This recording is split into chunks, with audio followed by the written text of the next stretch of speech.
Okay, I have two items for all of you at the top. Today we have some exciting updates on our competition agenda. First, we have progress on our administration's effort to lower the price of internet for millions of Americans. I bet you there are people who once lived in apartments, or still do, in this room who will love this if you haven't already seen it. Today, the FCC announced important steps to increase competition in the market for high-speed internet, which President Biden requested in his executive order on competition. As some of you may know, the landlord, if you live in an apartment, sometimes requires you to purchase internet service from one source. And today the FCC voted on a bipartisan, unanimous basis to crack down on exclusivity agreements between landlords and internet providers, known as sweetheart deals, which lock tenants in apartments and office buildings into just one option for internet. That might be good for the landlord and for the internet service provider, but bad for tenants, bad for the American people, bad for people living in apartment buildings who may have to pay more and accept lower quality service. More than a third of Americans live in apartments and condos, and many businesses operate in multi-tenant buildings like office buildings or malls. So this is a sweeping problem the FCC is starting to fix today. And second, a competition update that is relevant for our national security. Today, the Department of Defense released a new report required by the President's competition executive order, explaining that new actions to promote competition in defense contracting. This report details that since the 1990s, the number of aerospace and defense prime contractors has shrunk from 51 to just 5. That consolidation means taxpayers have to pay more for defense services, and it threatens our national security. Strengthened merger oversight is one of the 5 actions the Defense Department is taking to address the problem. We've already seen concrete progress on that front this week. On Sunday, the FTC successfully blocked Lockheed Martin's $4 billion attempt to acquire Aerojet, a proposed mega merger of major defense suppliers. The FTC had filed a lawsuit explaining that the merger would jack up the price the U.S. government has to pay while delivering lower quality and less innovation. Also wanted to note, last item from me at the top, is we're thrilled the Senate did its job today and confirmed the renowned clinical trialist Dr. Robert Califf once again to the job of FDA Commissioner, and once again on a bipartisan basis. He brings to this critical post a lifetime of knowledge and the institutional experience that will ensure he hits the ground running and is guided by the science on critical missions facing the FDA, from continuing to lead the fight against COVID-19 to combating the opioid crisis to ensuring the safety of our nation's food supply. Josh, why don't you kick us off? Thanks, Jen. 2 things on Ukraine. Yes. First, markets have obviously already been reacting to that situation. Gasoline prices are up 20 cents a gallon over the last 30 days on average. Is the president saying that if people are paying more at the pump, that is essentially a direct result of Vladimir Putin's actions, and he is to blame for the current burst we've seen in higher prices?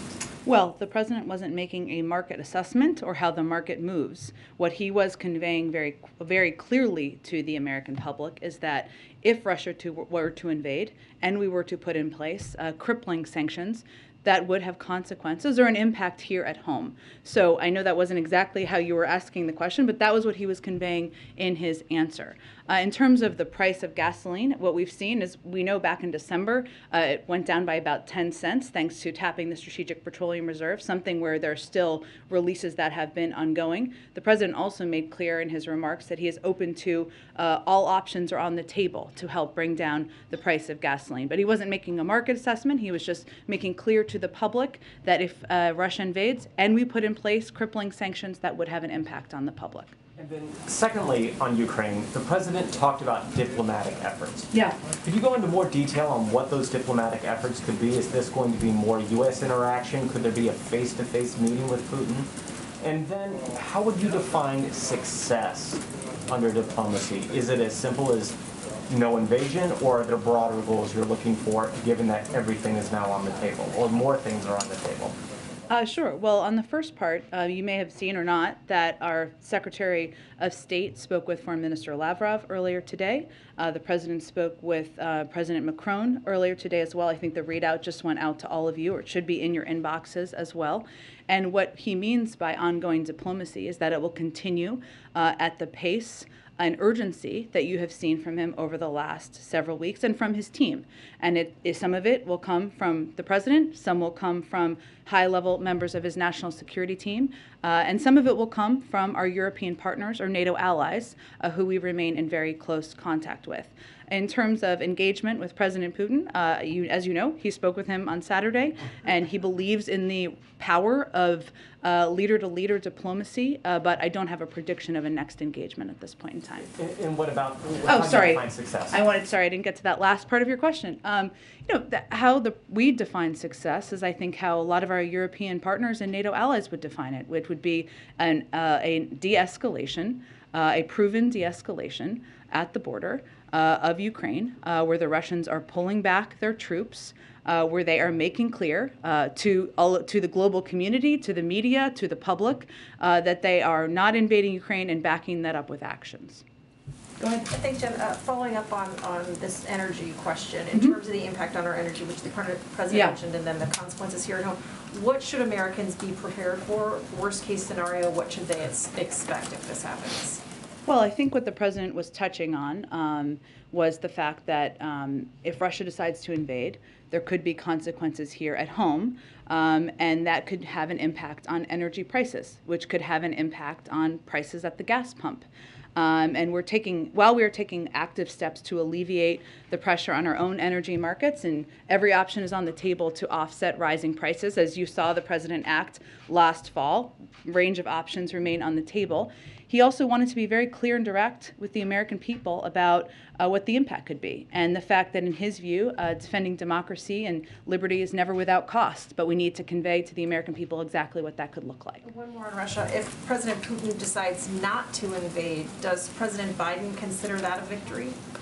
I think the global community would consider that a victory. But again, I think what the president's view is and what the national security team's view is that this is ultimately up to President Putin.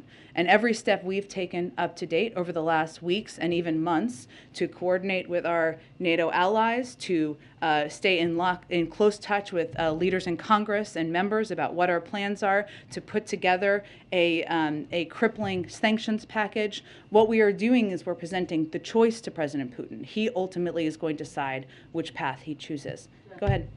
Jen, I just wanted to close the loop on a few things. So the Ukraine has been experiencing a number of cyber attacks today. Yeah. A number of its banks were affected. The defense ministry was affected. Has the United States attributed those attacks to Russia? I don't have anything on the attribution at this point in time. I know there have been a range of reports. What I can say is that we have been in touch with the Ukrainians, our allies and partners, working with them to deter and respond to malicious cyber activity. We have also been warning for weeks and months, both publicly and in our engagements with the Ukrainians as well as our European partners, about the potential for Russia to conduct cyber operations in Ukraine, but I don't have anything more specific on attribution at this point. Okay, and just, kind of moving a little bit into the realm of the hypothetical, there are a lot of steps that... Oh, boy. I know. There are a lot of steps that Russia could take that are short of an invasion, but that are still, aggressive. Yeah. Including cyber, including there's this step that Congress has taken on recognizing these breakaway regions in Ukraine as being, a separatist, legitimately as separatist regions. Would the U.S. respond to any things like that with sanctions as you would to, an actual invasion? We have conveyed before, and I'll reiterate now, that we would be prepared to respond with a range of malicious activities or actions that the Russians were to take. Okay, and then one more thing. I know that you've said that there's very little daylight with you and European allies on this issue. The German Chancellor said today that Ukraine joining NATO is simply not on the table. It's not on an agenda item right now. Is that how you would characterize it from the White House? Well, I think as you've heard the President convey, and you just heard him convey in his remarks, our view from the United States is that nations have the right to sovereignty, to territorial integrity, freedom to set their own course and choose who they associate with. So we, the United States, we're never going to pressure Ukraine or any country to join or not join a global alliance. That is up to them and up to the other members of NATO. Go ahead. Thanks, Jen. Just, you say all options are on the table. Let's be more specific on the possibility of a gas tax holiday. Would the White House support doing that? I have nothing to predict for you at this point, but all options remain on the table. He said in his speech, if Russia attacks Americans in Ukraine, we will respond. Is there specific intelligence suggesting that some kind of targeted attack on Americans in Ukraine is possible? I don't think he was suggesting that. I think as we've conveyed, as we've warned and been very clear about the risks that would be posed to anyone who's in Ukraine, including American citizens, were Russia to invade, one of the biggest militaries in the world, that there would be serious risk to civilians. That's, I think, what he was conveying. And with the Ukrainian president slated to be out of his country this weekend to go to the Munich Security Conference, do you guys think that's a good idea for him to be gone right now? I don't think we have an assessment on that from here. Obviously, the Munich Security Conference is an opportunity for any leader to engage with, communicate with other leaders in the world, and obviously the vice president is going, as you know. He's got a busy day, obviously, with Ukraine, but has the president talked to any Supreme Court nominee? Have any interviews been scheduled? Will they I'm going happen to in person? disappoint you here, Ed, and just convey that I think we're not going to give day-to-day updates from here moving forward about whether or not he's done interviews. What I can confirm for you is we're still on track to for the president to make a decision and make an announcement before the end of the month, which is in 2 weeks. We file that under the guy. He will do some interviews in the next 2 weeks. That's what I can confirm for you. Go ahead, Jackie. Thanks, Jen. We've been told for a long time that some cyber attacks would likely precede an invasion. So if it turns out that Russia is behind what happened today, or is, I guess how I should phrase it is there work being done quickly to figure out if Russia is behind what happened today so that sanctions can be imposed before there is bloodshed? Or is the calculus still sort of centering on force on force or some, passing over the Sure. Well, we are constantly doing those assessments, and certainly as any cyber attack happens, that is certainly a process that happens behind the scenes and that our intelligence community and our national security community undertakes, as it would be in this case as well. I would note, though, as it relates to sanctions, one, there's a range of means that we could respond, both seen and unseen, so it's to a cyber attack or any other attack, and the president has the purview to do whatever he chooses in that regard. But our view remains that the crippling package of sanctions is an effective deterrent. So if you do that all in advance, what is to stop them from moving forward? Now, that may be a different of policy issue, different as of opinion, I should say, on policy issues with some in Congress, and that's okay, but that is our view from the administration.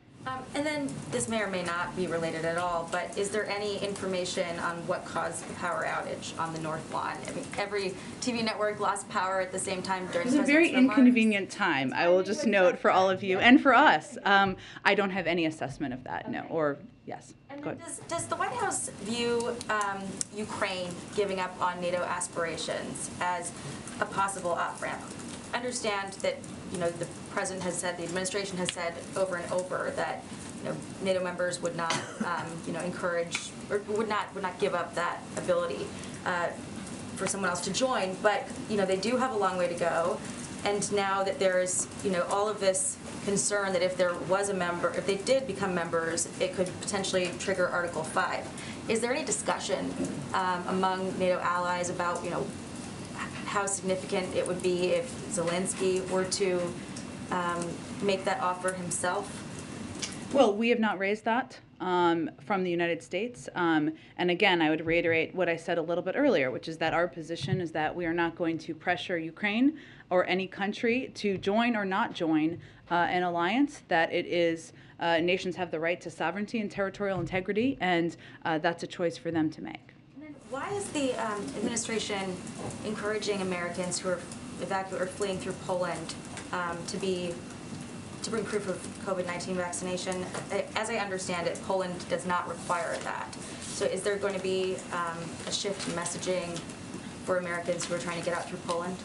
I would check with the State Department on that. I'm happy to follow up with you for you on your behalf as well. Go ahead, Kristen. Thank you so much, Jen.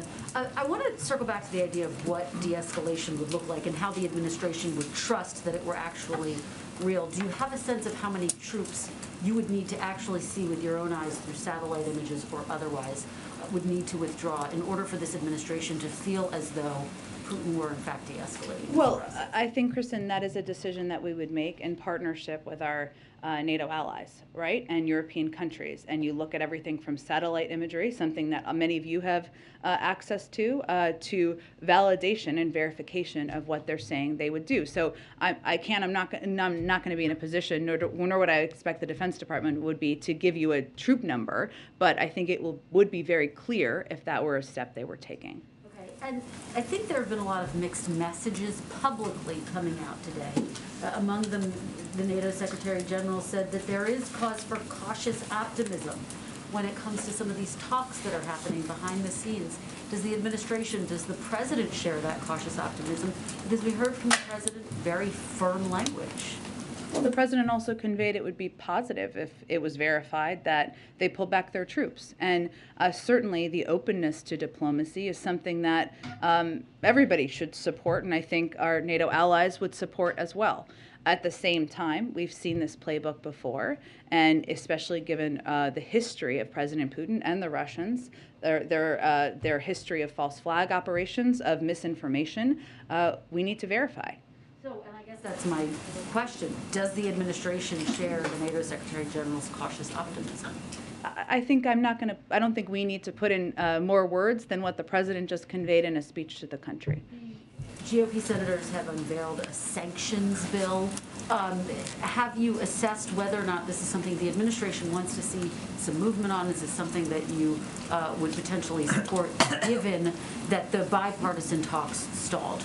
Not yet, because it just came out. But again, our view remains that a bipartisan effort would be the best effort moving forward. And as I conveyed to Jackie a few minutes ago, our view continues to be that the crippling sanctions package we've designed is meant to be a deterrent.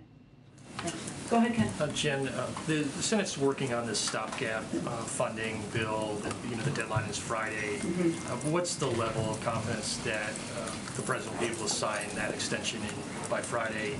And separately, has the administration been talking to the two Republican senators who raised concerns, Senator Lee and Blackburn?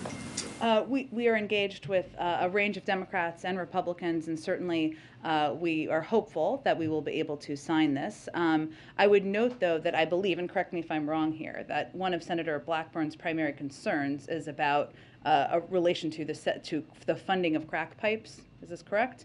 Which is not an issue. So this is an issue. That what is happening here is that's potential to hold up funding the government and important programs around an issue that is not an issue, because we've been very clear that we are not providing funding for crack pipes.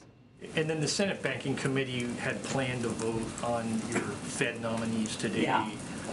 There was a holdup there. Republicans have objected to Sarah Bloom Raskin's nomination.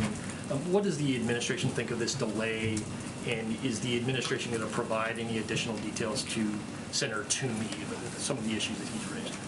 Well, let me first say that this is in a very extreme step that's totally irresponsible in our view. It's never been more important to have confirmed leadership at the Fed to help continue our recovery and fight inflation. And obviously they have a unique role to play, an important, a vital role to play as it relates to inflation. And I think Democrats and Republicans have agreed on that for decades. So Republicans are out there saying inflation's a problem, it's a huge issue, we agree. And then they're not even bothering to show up to even vote against these nominees to the Federal Reserve. What message is that sending to the American public? So and I would note just on Sarah Bloom Raskin, since you asked me about her as well, she's one of the most qualified individuals to ever be nominated to the Federal Reserve. She's made the strongest ethics commitments in the history of the Fed, even as she's made extensive disclosures to the Banking Committee as a natural part of the process. Senator Toomey has continued to promote false allegations that have already been shot down by ethics experts, the Kansas City Fed, the founder of the Reserve Trust, and Sarah Bloom Raskin herself. So we're going to continue to work with Chairman Brown on a path forward and look forward to the Banking Committee eventually holding a vote to commit these to confirm these 5 nominees. Go ahead. Is there any entertaining of other options if it stalls in committee? There appears to be some question about whether the Senate as a whole can advance these nominations. Is that something you're exploring, or is that something that you don't think you have the power to do? You mean in terms of different legislative processes or different? Speculation that the full Senate could sort of skip the committee vote if it stalls out and bring them forward. Sure. I don't. Do you believe that the Senate has that power, or does it have to go through committee? Our focus right now is on working with Chairman Brown on moving these nominees through the committee. Can I ask also on COVID funding? HHS briefed Congress this week, requesting about $30 billion in funding. Can you give us a sense of, A, can you confirm that? B, what in particular do you need this funding for, and has the existing funding been allocated? Sure. So HHS's briefing today or this afternoon was a part of our regular conversations with Congress about various resource needs, including what is needed for COVID response. This is important because while we continue to have sufficient funds to respond to the current Omicron surge in the coming weeks, our goal has always been to ensure that we are well prepared to stay ahead of the virus. So we've been in these ongoing conversations about what those needs might look like, and this was a part of that effort. In terms of funds that have been allocated or spent, more than 90%, so available rescue plan funds, which is where the funding has come from to date, have been obligated or allocated. 90% of that has been for purchases of vaccines and therapeutics, vaccine distribution efforts that have gotten shots and arms testing, including for schools and at other high-need locations.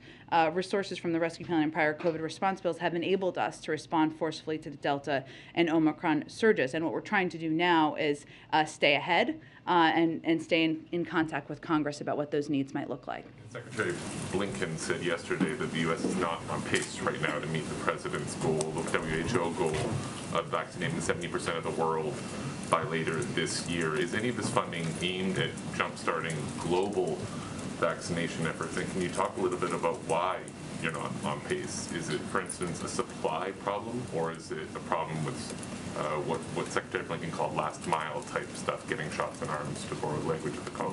That is an undervalued part of it, I should say. So I thank you for raising that part of it. So right now we've shipped over around 440 million doses and are continuing to aggressively share around 10 million doses a week to the world, free of charge. We're the first country to buy doses for the sole purpose of sharing them with the world. We also bought, as you know, 1 billion doses. And Secretary Blinken, I think, made those comments in part because he wants to rally the world to do more. But a big part of our effort right now, and where we have seen challenge, is turning vaccines into vaccination, which means working closely with our partners on the ground and dealing with hyperlocal issues countries may be facing to increase vaccination. And this is a big part of the focus of Ambassador Power and USAID's Global Vaccination Initiative. But part of it is that shots and arms component. Have we started deferring their U.S. donations because the capacity is the problem more than the supply? There have been moments, yes, where countries are not able to receive the doses that we're able to provide. Go ahead. Thank you. Creating a gas tax holiday takes legislation. Yeah. And I'm wondering, what are other things that the president can do on his own to mitigate a gas price hike because of Ukrainian conflict? What else can he do by himself? And in terms of releasing oil from the SPR, have you made a determination of how much cost rise that would offset? In other words, what good does it do? Yeah. Sure, that's a good question, and those are assessments that our economic team is constantly, of course, making. We did see even the anticipation of the release back in December helped lower the price by about 10 cents, but those assessments are constantly being made. In terms of without a decision being made, which I know you're not asking, but just to be clear, there are steps the president has taken in the past, obviously tapping the Strategic Petroleum Reserve. He has also we have engaged with oil-producing countries around the world. That's something we will continue to do because clearly we need to ensure that the supply out in the global market is meeting the demand. And obviously, Encouraging other countries to produce more. correct. Yes, and that's been a part of our effort, even as we anticipate what impact there could be from an invasion. So, as you know, there's obviously a difference between natural gas shortages and the impact on home heating, which is largely a regional issue. But we have been still in Europe, but we've been still working with partners on that as well, but also on the supply of gas out in the market. Oil, I should say, for gas. So go ahead. The president said that an invasion remains distinctly possible. Yeah. Some senior administration officials said a couple days ago that as soon as this week. Is that still the timeline, or has anything shifted based on the kind of mixed messages of the last couple days? We don't have a new assessment. As I think you heard the president say, there's a distinct possibility, but we don't have a new assessment of a decision being made either. And then I know there've been internal discussions about giving a speech like the one the president gave today for some time. Why today? And then the intent behind it. Obviously, it seemed to be looking to hit on multiple audiences to deliver specific messages to them. So why today, and why that range of messages? You know, Phil, I mean, you all have been covering this very closely, the potential of an invasion, our diplomatic engagements, and there's no question the American people have been consuming what you have been reporting. But I think we felt, and the president felt, it was important to be very clear and direct with the American people about what the impact could be on them, what the consequences would be, what our values are, and why it is important to stand by not just the territorial integrity and sovereignty of a country, but also stand among our allies and partners around the world. So it was very important to him to lay out very clearly what's the steps we've taken, the actions we're prepared to take, what's at stake for the United States and the world, and how this will impact us here at home. In terms of why today, it wasn't based on, obviously, as you saw, a desire to put out new policy or based on something new internally. It was just the president's interest in feeling it was time to speak directly to the American people about all of those issues. And then just last one, on the first point that you made there, is there concern either by the president or inside the White House that perhaps the understanding or support for kind of traditional Western alliances that have been a pillar of the last 80 years is waning or doesn't exist to the degree that it used to? Well, I think, Phil, Inside the country. yeah, no, it's a good question. I don't have any data assessment of that, but we also are fully aware of the fact that right now the American people are still grappling with a pandemic. They're grappling with rising costs, two big issues the president speaks to quite frequently. And it was important to him to be able to lay out clearly for them what this potential conflict, potential invasion in a place that may feel far away, and how could impact them, how that could impact them, and his engagement. Go ahead. Yeah. Thank you, Jen. President Biden today said there's 150,000 Russian troops encircling Ukraine. That appeared to be a higher number than previously reported. I think 130,000 is how most recently we've seen it characterized. So is the president confirming an actual escalation of Russian troops, or why did he present a new number there? Well, I think over the last dozen days or so, we've seen a dramatic acceleration and buildup of troops. And so the president said in his remarks very carefully, it's encircling Ukraine on the border and also in Belarus. And so I think he felt it was important to give an assessment of where things stand. Secondly, regarding a gas tax holiday, you said, quote, all options remain on the table. There is right now a bill from Senate Democrats that would institute a suspension of the gas tax for the rest of the year. Does the White House support that specific bill? We haven't made any decision about additional steps at this point in time. Go ahead. Thanks, Jen. Two questions. As you mentioned earlier, Vice President Harris is headed to the Munich Security Conference this week. Does the president plan to also send Secretary Blinken? And if so, would a last-minute addition suggest a different or perhaps reduced or more limited role for Vice President Harris at that conference? I don't think there's any plans to limit or reduce the vice president's role at the Munich Security Conference or at the global stage. On a global stage, she's going to give a speech while she's there, and she is a vital and important representative for the United States and our values and our intentions at this point in the world. But in terms of plans for Secretary Blinken to attend or not, I can check with the State Department and see. There are plenty of leaders to meet with, so more bandwidth. On a different note, the president continues to talk about his Build Back Better plan. He did so today, did a couple of events last week. What is the White House expectation at this point about the future of that plan? Is there any evidence of any sort of forward movement, forward progress, even on a pared back version of that? There doesn't seem to be a lot of optimism or action right now on Capitol Hill, but can you talk about what the White House expectation is for that and why the president continues to bring this up? Well, the president continues to bring it up because as we talk about the impact of inflation, which most people experience in their daily lives as rising costs, one of the ways that we can address that is by passing legislation that will help lower costs for Americans, whether it's child care, or health care or the cost of prescription drugs, and we can do that and fully pay for it by making the tax system more fair. So what is encouraging to the president is that there is broad support for lowering costs for the American people in all of those categories and for making the tax system more fair. And we are continuing to work in lockstep and in partnership with a range of senators, and they're having their own discussions about moving these efforts forward. Go ahead. Thank you very much, Jen. One question on Asian Americans and one question on Ukraine. On Asian Americans, actually the Team USA gold medal winner, Chloe Kim, revealed as an Asian American, according to AP, quote, "She was tormented online daily. She said she was consumed by the fear that her parents could be killed whenever she heard the news about another brutal assault on an Asian person," unquote. Actually, under President Biden's watch in 2021, the anti-Asian hate crimes increased by 339%. It seems we don't see much action taken by the White House, and even in a press briefing, the very last time you mentioned about Asian Americans was last May.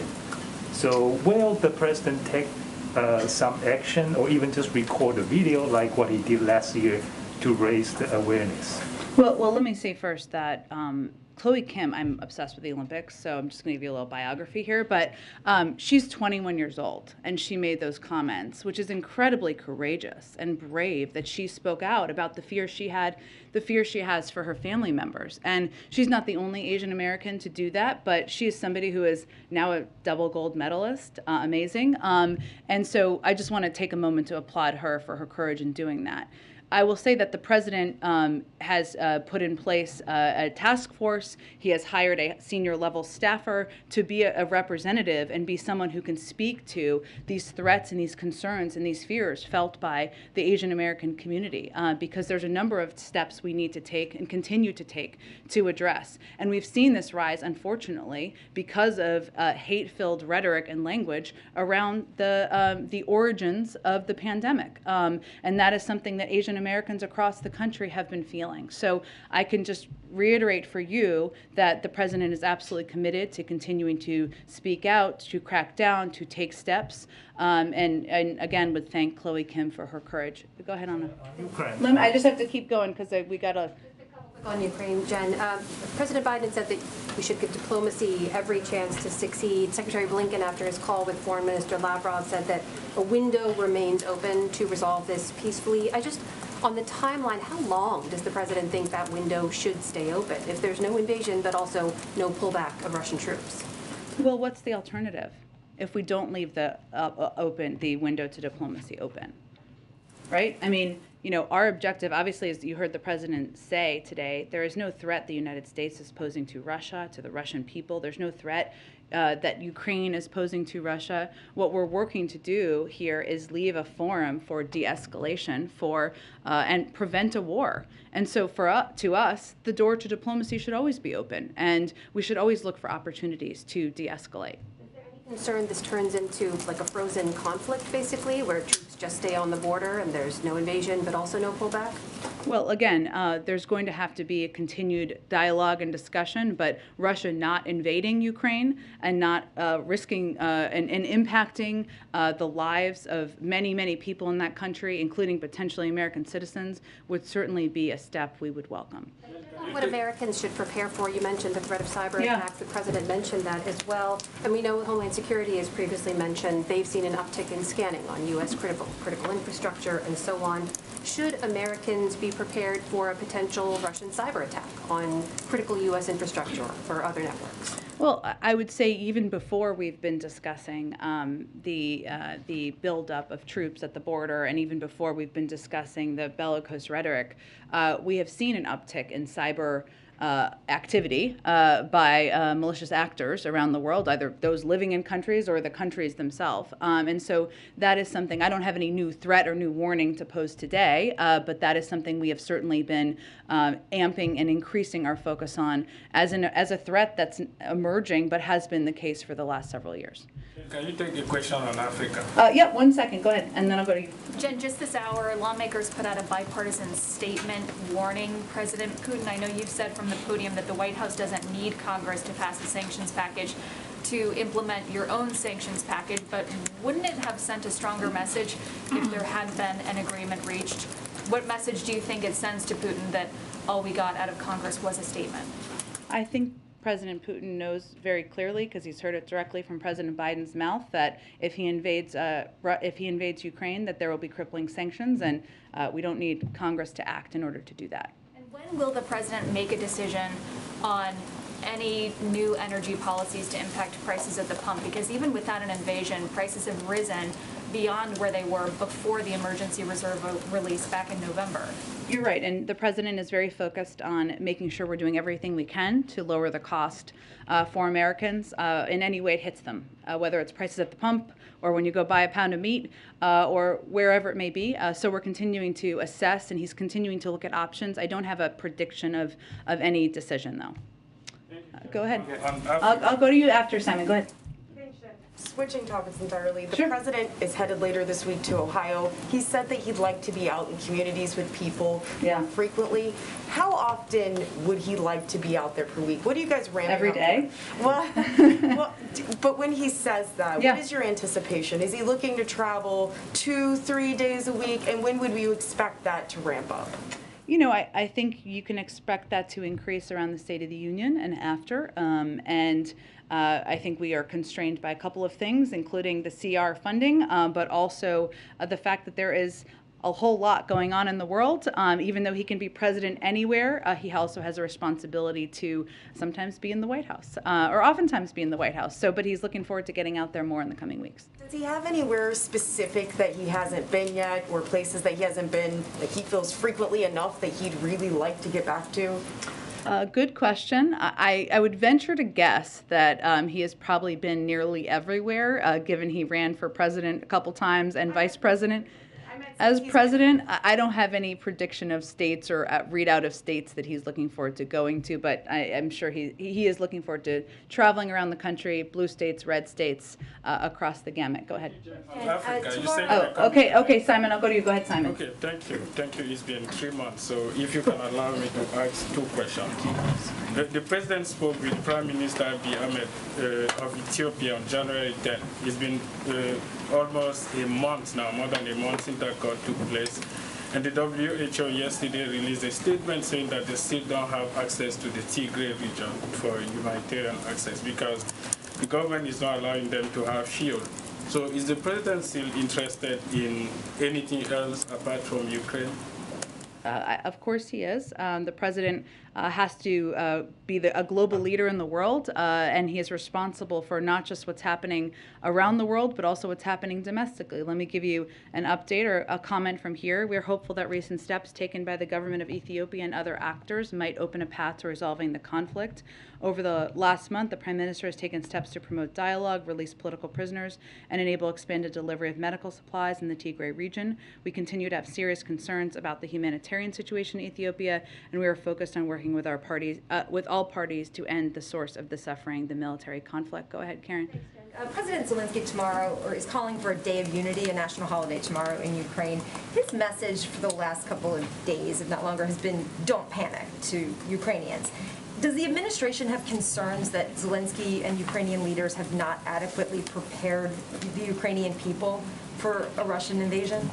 Well, I'm not going to speak to that. What I can speak to is what we feel our role and responsibility is, which is to provide a range of information about what we see at the border, what we see Russia preparing, and our assessment of what impact that could be. Every leader makes their own decisions. And do you have an update on the humanitarian assistance that the U.S. is talking with European allies, should that happen and the Ukrainian people need that?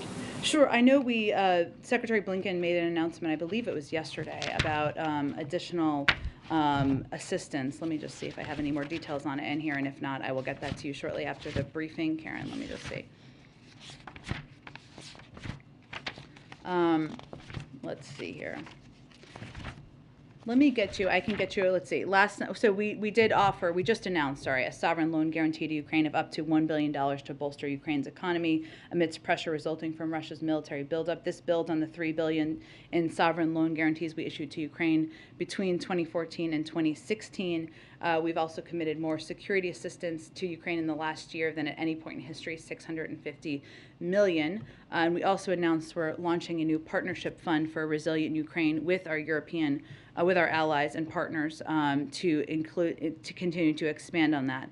The last thing is the Export-Import Bank has made available $3 billion in support for projects in Ukraine, and the Development Finance Corporation has a current investment portfolio in Ukraine of approximately $800 million across more than a dozen projects. So we've obviously provided a range of assistance, which we will continue to build on. Go ahead.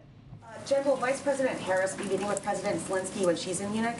I don't have anything on her planned meetings at this point in time. I expect we'll have more as we get a little bit closer, and I expect they'll do a preview call from her team as well. And then an Olympics question. Yeah. Does the administration have any reaction to the IOC's decision to allow Russian figure skater, I'm going to butcher her name, Kamila Galila, to continue competing in the Olympics after her doping scandal?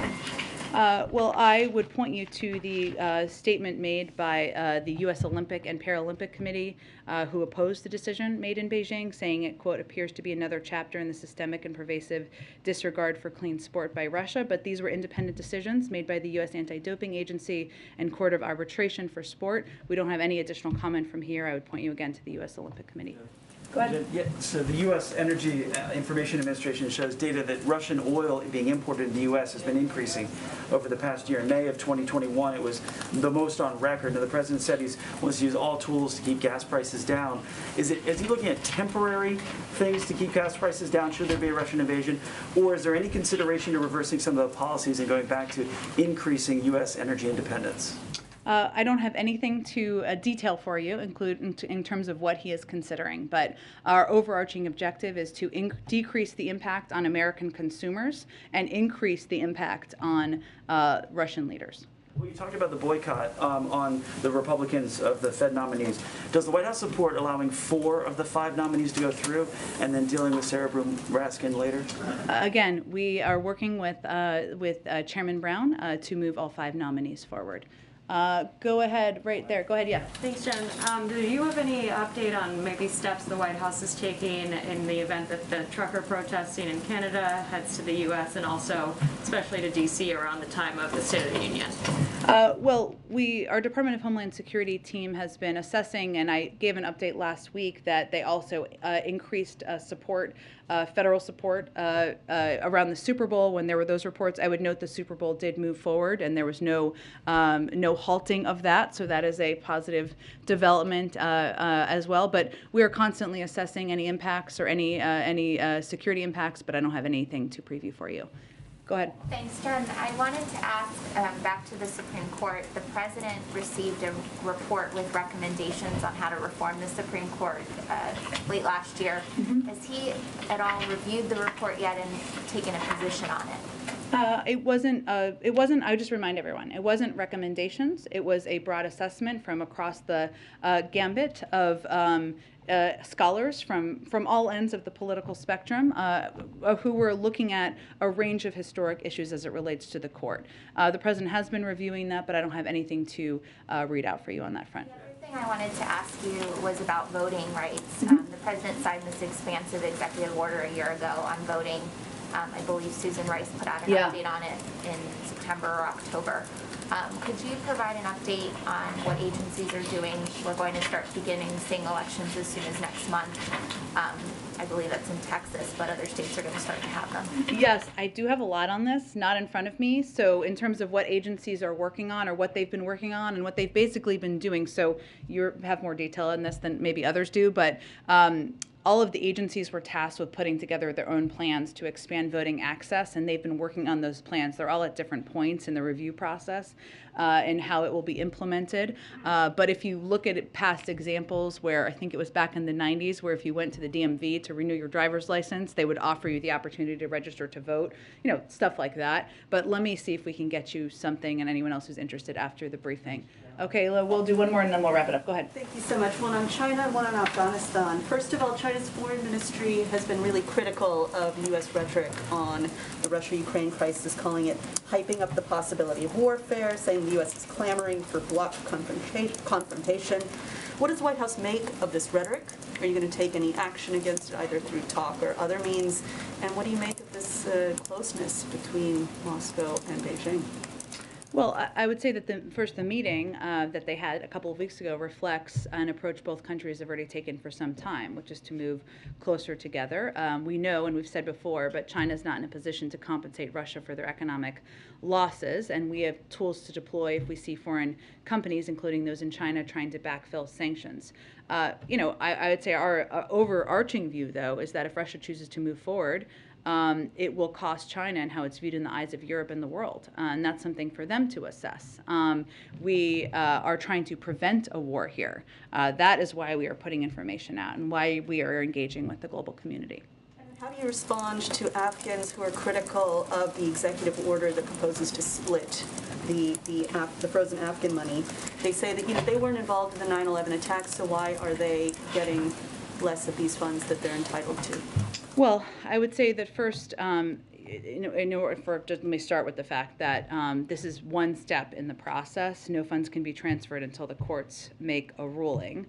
What the president was trying to do was enable certain U.S.-based assets belonging to Afghanistan's central bank to be used to benefit the Afghan people. Otherwise, it would have been held, right? And that money wouldn't have been going. And so that's why we sought, and he took a proactive step to facilitate access to $3.5 billion of those assets for the benefit of the Afghan people and Afghanistan's future. More than, as you know, many U.S. victims of terrorism, including the relatives of victims who died in the September 11th terrorist attacks, have brought claims against the Taliban and are pursuing these assets in federal court. So more than $3.5 billion in assets are going to remain in the United States and are subject to the ongoing litigation. But what I think it's important for people to know and understand is he took this proactive step to sign the executive order in an effort to try to provide some of this funding to the Afghan people. When will that happen? The courts have to rule in order for it to happen. $3.5 billion. Right. The courts have to rule in order for any of the funding to move forward, I believe is my understanding. How's that proactive then? He's making clear that he believes that half of the funding should go to the Afghan people for humanitarian purposes. Thanks, everyone. Thanks, Jen. Will President Biden meet in person with the Russian president? I think I answered that question a little bit earlier.